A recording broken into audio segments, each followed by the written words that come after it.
Assalamualaikum warahmatullahi wabarakatuh. Perkenalkan, nama saya Alvara Syardani. Saya dari kelas 1 TEIA ingin menjelaskan tentang imperialisme dan kolonialisme sistem tanam paksa. Sebelumnya mari kita bahas terlebih dahulu tentang masa kekuasaan Belanda kedua, kisaran tahun 1816 sampai 1942. Konvensi London membalikan hak Belanda atas Nusantara.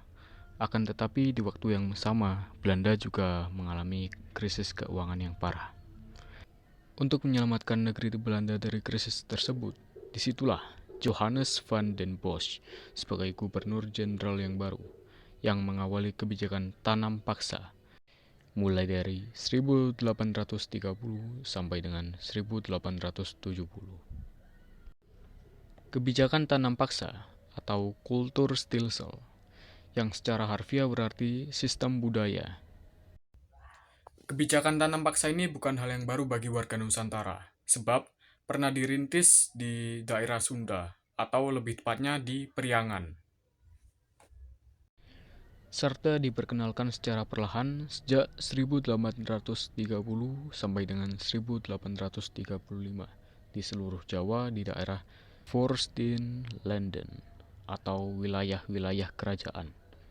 Hingga menjelang tahun 1840, sistem ini berlaku secara penuh di Jawa. Kebijakan dasar dari tanam paksa sendiri yakni: pertama, mewajibkan setiap desa menyisihkan tanah untuk ditanami komoditas ekspor, khususnya kopi, tebu, nila, dan yang lain-lain. Yang kedua, rakyat yang tidak memiliki tanah akan bekerja di tanah pertanian dan pabrik pengolah hasil. 3. Waktu mengerjakan tanah pada tanah pertanian yang diperuntukkan bagi Kulturstelsel tidak boleh melebihi waktu tanam padi atau kurang dari 3 bulan.